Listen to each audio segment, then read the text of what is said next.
말씀은 마가복음 5장 1절에서 20절 말씀입니다. 마가복음 5장 1절에서 20절 말씀입니다. 마가복음 5장 1절에서 20절 말씀을 제가 읽도록 하겠습니다. 예수께서 바다 건너편 그라사인의 지방에 이르러 배에서 나오시매 곧 더러운 귀신 들린 사람이 무덤 사이에서 나와 예수를 만난다. 그 사람은 무덤 사이에 거처하는데 이제는 아무도 그를 쇠사슬로도 맬 수 없게 되었으니 이는 여러 번 고랑과 쇠사슬에 매였어도 쇠사슬을 끊고 고랑을 깨뜨렸습니다. 그리하여 아무도 그를 제어할 힘이 없는지라. 밤낮 무덤 사이에서나 산에서나 늘 소리를 지르며 돌로 자기의 몸을 해치고 있었더라. 그가 멀리서 예수를 보고 달려와 절하며 큰 소리로 부르짖어 이르되 지극히 높으신 하나님의 아들 예수여, 나와 당신이 무슨 상관이 있나이까? 원하는데 하나님 앞에 맹세하고 나를 괴롭히지 마옵소서 하니, 이는 예수께서 이미 그에게 이르시기를 더러운 귀신아 그 사람에게서 나오라 하셨습니다. 이에 물으시되 내 이름이 무엇이냐? 이르되 내 이름은 군대니 우리가 많음이니이다 하고 자기를 그 지방에서 내보내지 마시기를 간구하더니 마침 거기 돼지의 큰 떼가 산 곁에서 먹고 있는지라. 이에 간구하여 이르되 우리를 돼지에게로 보내어 들어가게 하소서 하니 허락하신대 더러운 귀신들이 나와서 돼지에게로 들어가매 거의 2,000마리 되는 떼가 바다를 향하여 비탈로 내리다라 바다에서 몰사하거늘 치던 자들이 도망하여 읍내와 여러 마을에 말하니 사람들이 어떻게 되었는지를 보러 와서 예수께 이르되 그 귀신 들렸던 자 곧 군대에 귀신 집혔던 자가 옷을 입고 정신이 온전하여 앉은 것을 보고 두려워하더라. 이에 귀신 들렸던 자가 당한 것과 돼지의 일을 본 자들이 그에게 알리매 그들이 예수께 그 지방에서 떠나기를 간구하더라. 예수께서 배에 오르실 때에 귀신 들렸던 사람이 함께 있기를 간구하였으나 허락하지 아니하시고 그에게 이르시되 집으로 돌아가 주께서 너에게 어떻게 큰 일을 행하사 너를 불쌍히 여기신 것을 내 가족에게 알리라 하시니 그가 가서 예수께서 자기에게 어떻게 큰 일을 행하셨는지를 데가볼리에 전하니 모든 사람이 놀랍게 여기더라. 아멘. 연말입니다. 우리가 보통 회사나 또 가게에서는 1년 동안에 얼마나 성장을 했고 얼마나 또 수익을 내었는지 결산을 하는 경우들이 많이 있습니다. 그런데 회사 같은 경우에 성장률이 지체되거나 많은 이익을 얻지 못한다고 하면 그 안에서 정말 많은 대책을 강구합니다. 교회도 마찬가지입니다. 교회도 1년 지나고 난 다음에 어떤 열매가 없거나 교회 성도들이 줄어들거나 또 헌금이 줄어든다고 하면 그 어떤 책임을 묻기 위해서 교회가 기도하고 또 많은 회의를 하기도 합니다. 사람들은 늘 자기가 뭔가를 투자를 하면 투자한 것에 대해서 꼭 그 이익을 결과를 보기를 원하고 그렇게 결과를 보지 못하면 뭔가 손해본다는 그런 느낌을 많이 가지고 있습니다. 그런데 이 예수님의 사역은 늘 비효율적이었다라고 하는 것을 우리는 이 성경 공부를 통해서 하나님의 말씀을 통해서 알 수가 있습니다. 왜 하나님께서 예수님께서 사역을 하실 때에 늘 비효율적으로 사역을 하셨는가?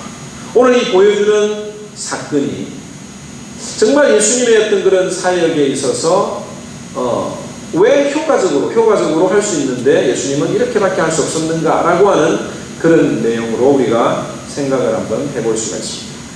예수님께서 천국 비유를 가르치시고 이제 배를 타고 제자들과 함께 거라사 지역이라고 하는 곳으로 건너갔습니다. 오늘 이 마태복음과 누가복음에 보면 누가는 거라사라고 이야기를 했지만 마태는 이 지역을 가라다라고 하는 지역으로 언급을 했습니다. 왜 이런 지명의 차이를 보이고 있느냐면 이 마태가 언급한 가라다라고 하는 곳은 요단 계곡에 있는 그 지역에서 동쪽으로 약 20마일 떨어진 곳에 있습니다. 반면에 이 그라사라고 하는 곳은 이 가버나움이라고 하는 곳에서 북동쪽으로 약 6마일 정도 떨어진 곳이며, 또 갈릴리 바다의 갈릴리 바다 쪽으로 급경사가 이루어져서 오늘 읽었던 이 본문의 내용과 일치하는 곳이 바로 이 그라사인 것을 우리가 알 수가 있습니다. 그런데 왜 마태가 이 가라다라고 이야기를 했는가? 이 가라다라고 하는 지역은 뭐냐면 가라다라고 하는 지역이 내륙지방인데, 내륙지방임에도 불구하고 그 가라다 지역에서 쓰는 동전, 그 주화에 보면 배가 그려져 있는 것을 확인할 수가 있습니다. 그러니까 내륙지방에 있는 도시였지만 배가 그려져 있다고 하는 것을 볼 때에 이 가라다 지역의 그 넓이가 굉장히 넓었던 것을 알 수가 있는 거예요. 쉽게 이야기하면 가라다는 큰 지역이 되고 그라사는 이 구체적인 지명이 되는 겁니다. 쉽게 이야기하면 경기도라고 이야기를 할 수도 있고, 그 다음에 일산이라고 하는 구체적인 지명을 말할 수도 있는 것이죠. 근데 이 그라사라고 하는 지역에는 유대인들이 살던 지역이 아니에요.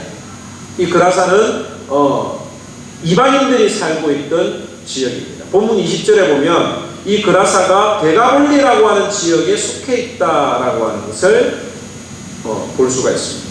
이 데가볼리라고 하는 말은 뭐냐면 10개의 도시라고 하는 뜻으로 데가볼리라고 하는 그 지역이 형성되어 있는데, 이 10개의 헬라 도시들이 로마에게 정복된 이후에 무역과 그리고 군사적인 방어를 위해서 동맹체로 통합된 지역을 가리키는 것이 바로 이 데가볼리라고 하는 것입니다.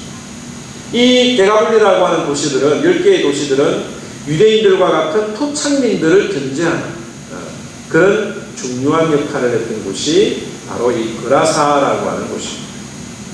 그런데 이 그라사라고 하는 곳에 왜 예수님이 가셨을까? 예수님께서 복음을 여기저기 전하러 다니시다가 우연히 이 그라사 지역에 들리신 것은 아닙니다. 예수님께서는 분명한 목적을 가지고 꼭 거기에 가셔야만 되는 이유가 있어서 그 그라사 지역으로 갔습니다. 일반적으로 유대인이라고 하면 이 그라사 지역에는 가지 않는데, 그 이유 중에 오늘 이 읽었던 내용들 중에 보면 돼지를 키우는, 돼지가 2,000마리나 되는 그런 이야기를 읽었죠. 유대인들은 돼지를 먹지 않습니다. 돼지는 불결한 부정한 짐승이기 때문에 이스라엘 지역에서 이 돼지를 기르는 일은 거의 없습니다. 뿐만 아니라 예수님이 만났던 그 귀신 들린 자가 어디에 있었습니까? 무덤 가운데 거하고 있다고 했습니다.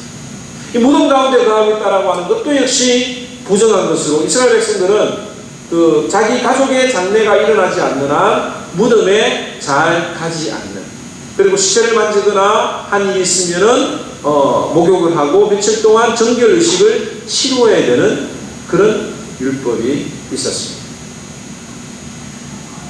예수님이 이런 지역에 가실 이유는 전혀 없음에도 불구하고 예수님께서는 그곳에 가셨는데, 그 이유는 바로 귀신 들린 한 영혼을 만나기 위해서 그곳에 가셨다라고 하는 사실입니다. 단 한 사람을 만나기 위해서 폭풍우를 뚫고 예수님께서는 그 지역으로 가셨다라고 하는 사실입니다. 예수님이 만난 그 사람은 어떤 사람입니까? 오늘 이 본문에 보니까 그는 더러운 귀신 들린 사람이라고 이야기를 했습니다. 본문 2절에 더러운 귀신 들린 사람. 이 더러운 귀신 들린 사람이 어떻게 살았느냐면, 첫째는 무덤 속에서 살았어요. 그런 더러운 귀신이 들려 동네에서 쫓겨났습니다. 하도 이 동네에서 소리를 지르고 과음을 지르고 하니까 사람들이 무덤 가운데로 쫓아버리고 말았다고 하는 것입니다. 우리가 생각하는 무덤과 같지 않게 이스라엘 백성 그 중동 지역에는 동굴을 파서 거기다가 시신을 넣어두는 것이 바로 무덤이지. 그러니까 이 귀신 들린 사람은 그 묻은 굴 안에 들어가서 시신들과 시체들과 함께 생활을 할 수밖에 없었던 것이죠. 그는 살아있다고 하는 사람이지만, 생명을 가지고 있는 사람이지만, 죽은 사람들과 시체들과 함께 살아가는, 살았으나 죽었던 사람이었다고 하는 것을 우리는 이 성경을 통해서 알 수가 있습니다. 아무런 생각 없이, 아무런 목적 없이 그냥 하루하루를 살아가는 삶을 살았던 사람이었습니다. 또 하나는 뭐냐면, 그를 제어할 수 있는, 그를 통제할 수 있는 사람이 아무도 없었다라고 하는 사실이죠. 이것은 귀신 들린 자들의 특징입니다. 귀신 들린 사람의 특징은 뭐냐면, 인간의 이성, 인간의 감정, 이 모든 것들이 다 통제할 수가 없는 거예요. 이성과 상식과 지식과 지혜에 있는 모든 것들이 인간의 본능을 다 아무것도 제어할 수 없는 것이 바로 귀신 들린 사람들의 특징이라고 하는 것입니다. 자기 마음대로 막 생활하니까 이 사람들이 손에다가 쇠고랑을 채웠어요. 쇠사슬을 채웠어요. 왜? 막 아무 다른 짓 하지 말도록, 자기 몸을 막 상하고 자해를 하니까 그러지 못하도록 쇠사슬을 채워 놓았던 거예요. 그런데 얼마나 힘이 셌든지 그 쇠사슬마저도 풀어버린 그런 힘을 가지고 있었던 것입니다.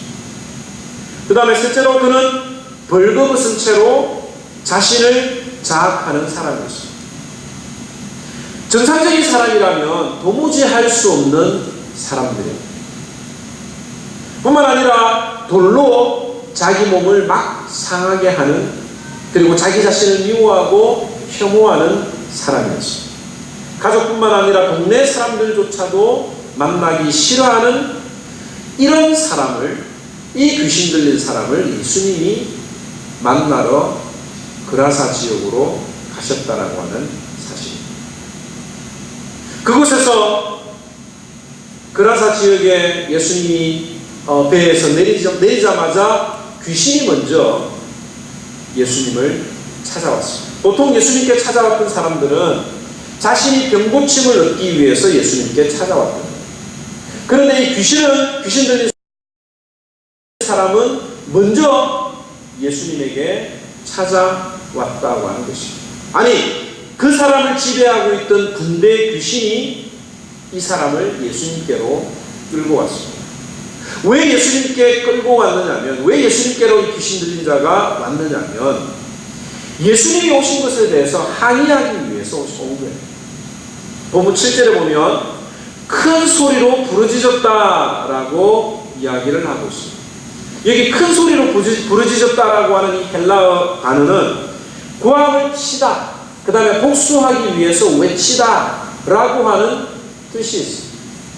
그러니까 큰 소리로 부르짖어 가로되 라고 하는 이 말은 예수님께 막 항의를 하는 거예요.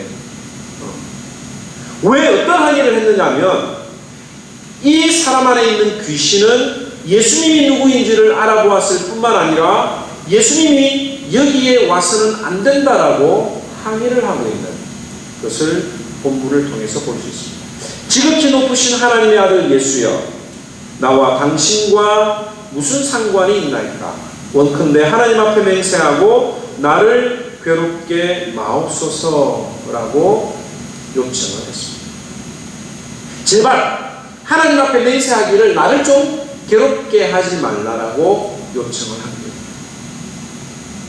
이 이유는 바로 이 말은 무슨 뜻이냐면, 여기는 이방인의 땅인데 예수님의 관할이 아닌데, 지금 예수님이 여기에 오실 때가 아닌데 왜 여기에 왔느냐라고 하는 겁니다. 만약 예수님이 오시더라도 심판날에 마지막 때에 예수님이 이 이방인 지역에 와야 되는데 왜 벌써 오셨는가 라고 하는 그런 항의를 예수님에게 하기 시작한 것입니다. 하지만 이 약한 귀신 들린 귀신들은 예수님을 보고도 공격하지는 못했어요. 예수님을 보고도 공격을 하지 못했고, 이 미친 사람 안에 있는 악령들이 아주 강한 것이었고 또 숫자가 많았지만은 예수님을 이길 수 없다라고 하는 것을 알고 꼬리를 내리고 만 것입니다. 예수님이 이 땅에 오신 이유가 무엇입니까? 예수님이 왜 이 땅에 오셨습니까? 바로 하나님의 나라를 세우고 하나님의 사람들을 하나님의 형상을 회복하기 위해서 이 땅에 오신 것입니다. 그래서 예수님 오시는 곳마다 하나님의 나라가 더욱더 성장하고 있는데 바로 여기는 하나님의 나라가 임해서는 안 된다. 여기는 사탄이 지배하는 자신들의 땅이요, 아직까지는 자기들이 왕노릇해야 된다라고 주장을 하고 있는 것입니다. 그런데 예수님께서는 그들의 주장을 묵살하셨습니다. 그리고 그 사람에게서 나오라고 명령하셨습니다. 이 마귀는 세상 끝날까지 왕노릇할 줄 알았지만 예수님이 이 땅에 오시면서 사탄의 지배를 받던 사람들이 하나님 나라의 백성으로 변화되고 하나님의 나라 백성들이 되도록 예수님께서 불러주셨다라고 하는 사실입니다. 더러운 귀신아, 그 사람에게서 나오라. 아무리 귀신이 못 나가겠다고 발버둥을 쳐도 예수님이 나오라고 하니까 나올 수밖에 없는 거예요. 그런데 이상한 일이 있습니다. 이 귀신이 그냥 나오면 되는데 오늘 본문에 뭐라고 요구를 했습니까? 돼지떼를 달라고 요구를 했습니다.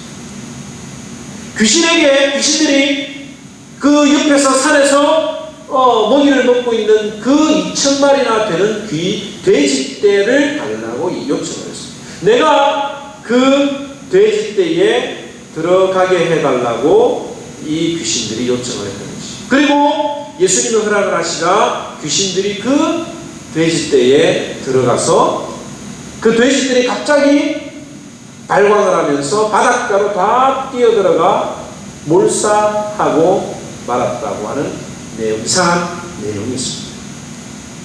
두 가지를 생각해 볼 수 있습니다. 왜 귀신은 2,000마리나 되는 돼지떼를 요구했습니까? 또 하나는 왜 예수님은 이 귀신들의 요구를 들어주셨을까? 라고 하는 부분을 우리가 생각을 해봐야 합니다. 귀신이 이 돼지떼를 달라고 했던 건, 돼지떼에 가게 해달라고 했던 건 바로 사탄의 계략이었습니다. 귀신이 돼지떼에 들어가서 물에 빠졌습니다. 죽기 위해서 돼지떼에 들어갔을까요? 귀신이 죽을 수 있을까요? 없을까요? 귀신은 영적인 존재이기 때문에 물에 빠진다고 해서 죽는 존재가 아닙니다. 귀신이 그 돼지떼에 들어간 것은 자신들이 자살하기 위해서 돼지떼에 들어간 것이 아니라고 하는 사실입니다. 여러분들 이 본문에 보면 돼지떼들이 있는데 돼지들이 여러분들 수영을 잘 할까요? 못 할까요? 네? 돼지들이 수영을 잘 할까요? 못 할까요? 여러분들 돼지들이 얼마나 물을 좋아하시는지 아십니까? 돼지들이 바닷가에서 수영을 하는 장면들을 아주 편하게 수영하는 장면들을 여러분들 오늘 유튜브를 통해서 한번 찾아보시기 바랍니다. 이 돼지들이 한 2,000마리나 되는 돼지들이 물에 빠졌다고 했을 때 일부는 물에 빠져 죽을 수도 있겠지만 대부분의 돼지들은 본능적으로 살아 나오려고 수영을 했을 거예요. 그리고 많은 돼지들이 살아나올 수 있었을 것입니다. 그런데 왜 이 돼지들이 2,000마리나 되는 돼지들이 죽게 되었는가? 바로 사탄의 계략이었다라고 하는 것입니다.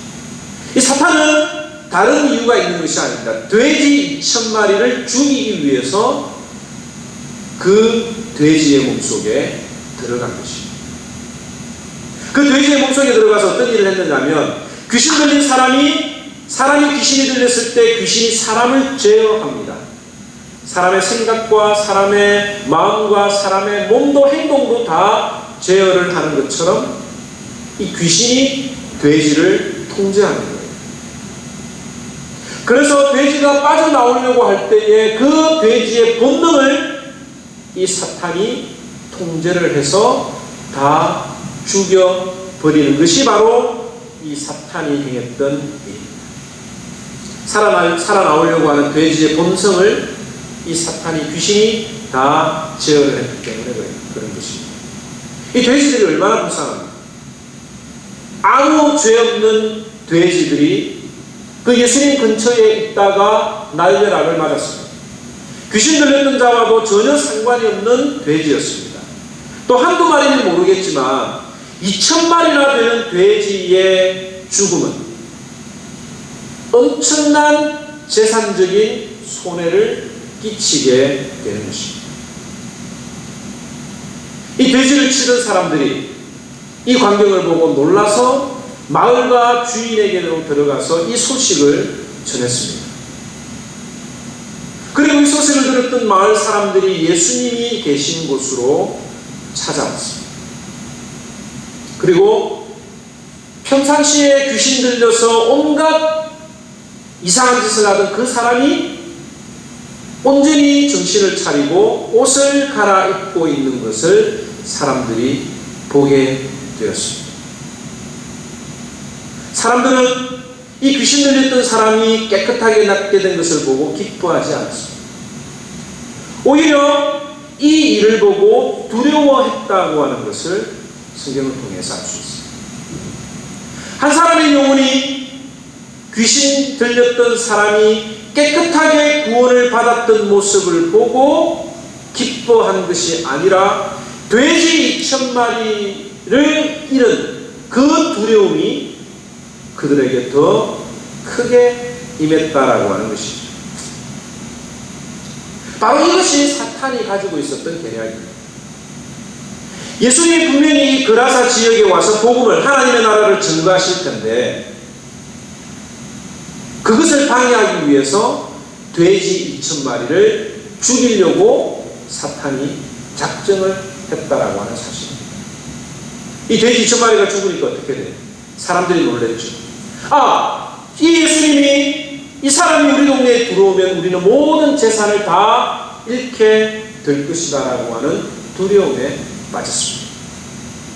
그래서 어떻게 이야기했습니까? 우리를 떠나소서, 제발 우리를 떠나주시옵소서라고 이 동네 사람들이 이야기를 하게 된 것입니다. 귀신은 이 점을 바로 노린 것입니다.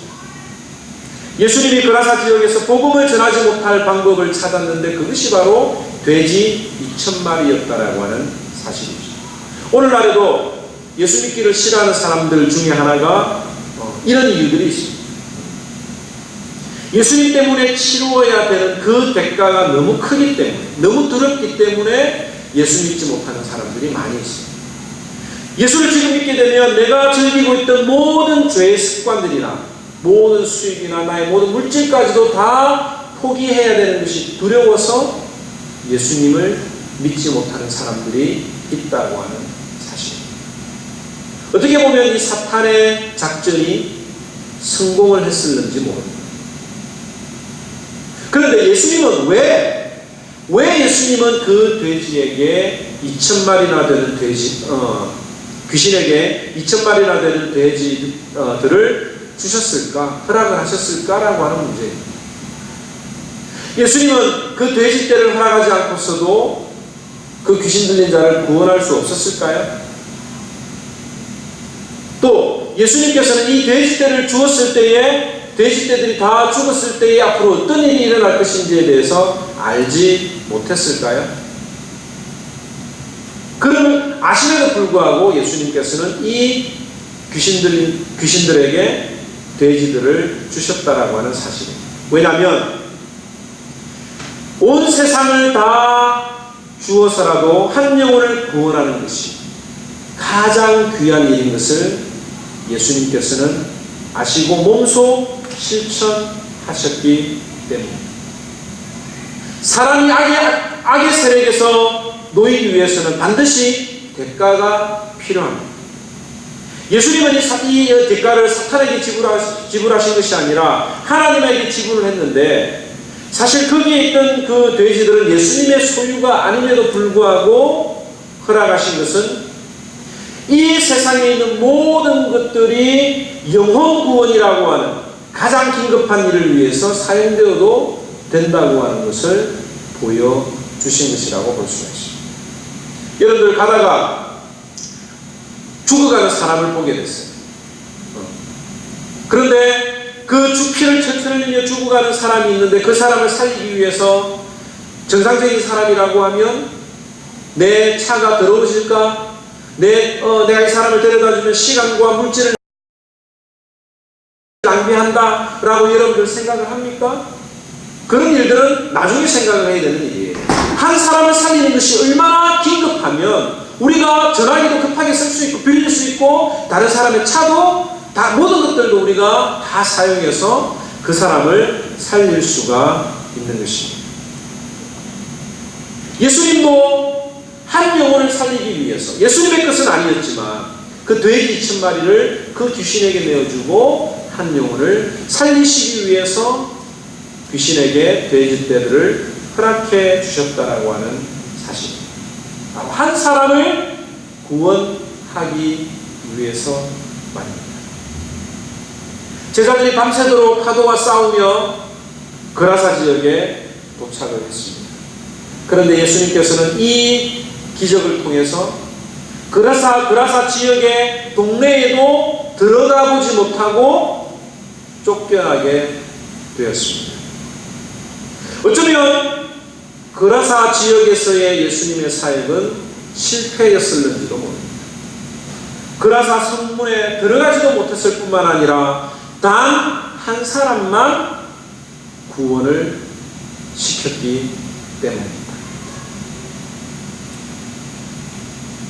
예수님의 이 사역이 정말 몇 시간을 배를 타고 그라사 지역으로 가서 단 한 사람만 구원하셨다. 그러나 우연히 간 것이 아니라 그 사람을 만나기 위해서 예수님이 가셨다라고 하는 사실입니다.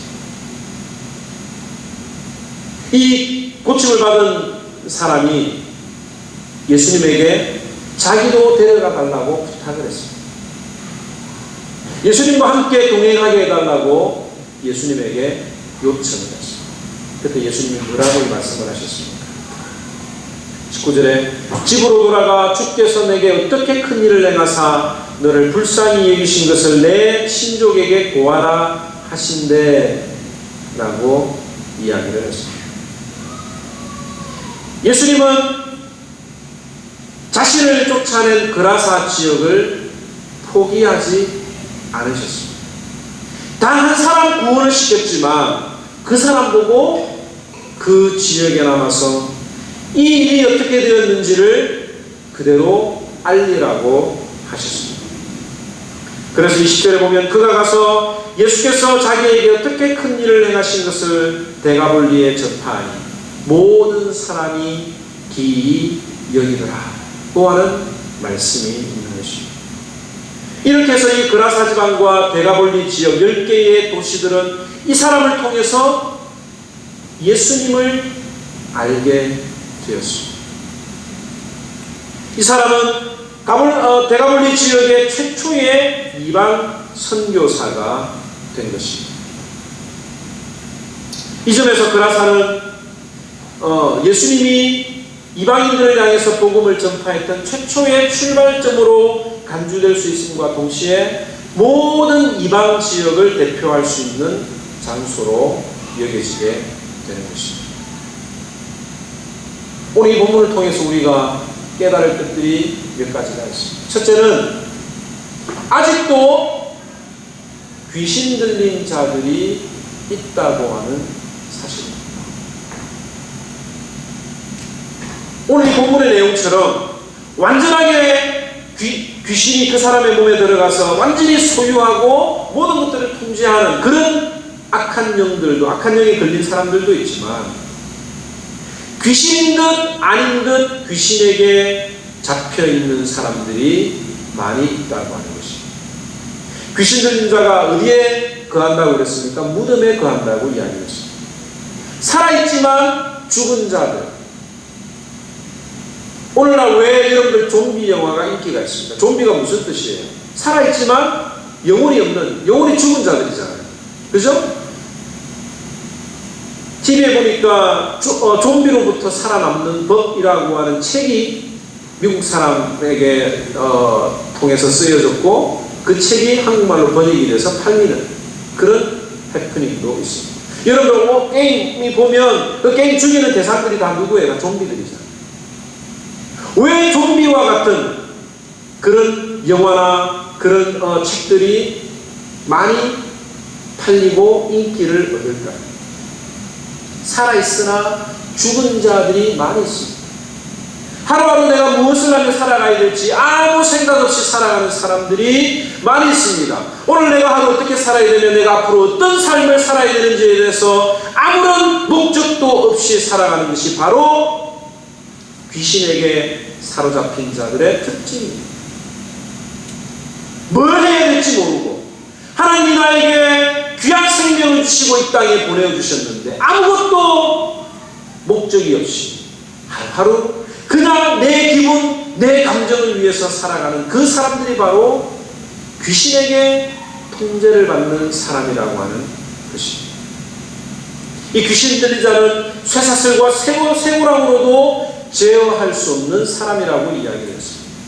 여러분들 오늘날에 보면 자신의 화를 제어하지 못하고 욕하고 폭력을 행사하며 살인을 저지르는 이런 일들이 얼마나 많이 있습니다. 이게 바로 귀신 들린 자들의 특징이에요. 자신의 삶을, 자신의 감정을, 자신의 언어를 통제하지 못하는 사람. 여러분들 이 세상이 미쳐가고 있습니다. 대낮에 사람들이 뻔히 보는 도심 가운데서도 차 안에서 성관계를 하고 그것이 유튜브로 다 전해지는 그런 세상에 살아가고 있는 거예요. 그게 정상적인 모습입니까? 정상적인 생각, 정상적인 이성으로 판단할 수 있는, 할 수 있는 그런 행동인가요? 이게 바로 귀신에게 사로잡힌 사람들의 특징이라고 하는 거예요. 이 귀신 들린 자는 벌거벗었다라고 이야기를 하고 있습니다. 오늘날에도 벌거벗고 다니는 사람들이 얼마나 많이 있습니다. 벌거벗어도 수치를 모르고 좀 더 벗고 좀 더 벗기려고 하는 그런 일들이 우리 이 사회에 얼마나 많이 있냐라고 하는 것이죠. 또 귀신 들린 자가 하루 종일 소리를 질렀다라고 이야기를 합니다. 무덤에서도 지르고 산에서도 질렀다라고 이야기를 하고 있습니다. 오늘날에 여러분들 이 소리 지르는 음악, 소리 지르는 환경들이 얼마나 많이 있습니다. 여러분들 락 음악 같은 경우 한번 보세요. 얼마나 통제할 수 없는, 내 감정을 통제할 수 없는 그런 어떤 폭발적인 그런 감정을 내기 위해서 얼마나 소리를 지르고 발광을 하느냐라고 하는 것입니다. 이게 바로 오늘날 귀신 들린 자들의 모습이라고 볼 수가 있습니다. 예수 그리스도를 만나지 않으면 이런 사회에, 귀신 들린 사회에 살아도 내가 귀신 들렸는지 안 들렸는지조차 알 수가 없다라고 하는 것입니다. 감사한 건 여러분들은 이미 예수 그리스도를 만나고 정신을 차린 사람들입니다. 예수 그리스도를 만나서 하나님의 은혜로 온전한 사람이 되었기 때문에 이 교회에 와서 예배를 드릴 수가 있는 것입니다. 그래서 우리는 교회 안에서 좀 더 편하게, 좀 더 안정된 삶을 살아가기를 원하지만 예수님께서 오늘 우리들에게 주시는 말씀이 뭐예요? 거기서 세상에 남아서 복음을 전하라고 하는 그 메시지를 오늘 우리들에게 주고 있는 것입니다. 귀신 들린 사람들, 예수 그리스도를 아직 알지 못하는 사람들은 다 이 귀신 들린 사람들과 같은 사람입니다. 그런데 이런 사람들을 상대하기가 쉽지 않아요. 복음을 전하는 것이 정말 쉽지 않다고 하는 사실입니다. 그래서 우리는 그런 사람들을 볼 때마다 포기하려고 하는 그런 때가 많이 있습니다. 아무리 복음을 전해도 받아들이지 않는 거예요. 이해가 안 되고 우리를 오히려 더 이상한 사람들로 보는 거예요. 여러분들 학교에서 선생님들이 아이들을 가르칠 때에 제일 힘든 학생들이 있다고 하면 어떤 학생들이겠습니까? 이미 학생 스스로가 자기 인생에 대해서 포기한 사람. 이 사람은 아마 그런 학생들은 정말 고치기가 힘들 것입니다. 부모도 안 되고 선생님도 안 되고 체벌도 안 되고 아무것도 안 되는 거예요. 그런데 그 사람이, 그 학생이 어디에 가면, 누구를 만나면 해결함을 받을 수 있습니까?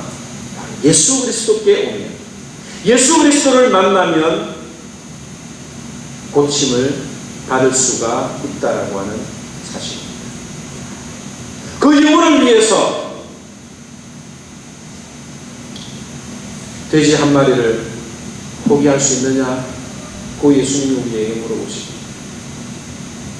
그 한 영혼이 돼지 2,000마리보다 더 소중하다라고 하는 사실을 예수님께서는 우리에게 알려주신 것이죠. 우리가 이 세상의 어떤 것보다도 소중한데 예수님은 그런 나를 위해서 자신의 모두를 바치고 자신의 생명까지도 아낌없이 십자가에 내어놓으셨다는 사실을 우리는 기억을 해야 합니다.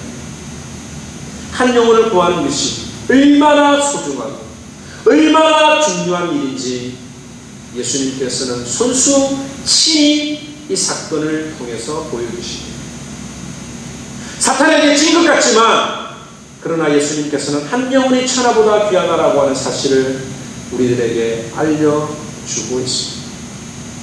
사탄이 이긴 것 같지만 예수님께서는 그 사람을 통하여, 그 한 사람을 통하여 대가물림 지역에 복음이 전파되도록 하신 놀라운 역사를 우리는 이 본문을 통해서 깨달을 수가 있습니다.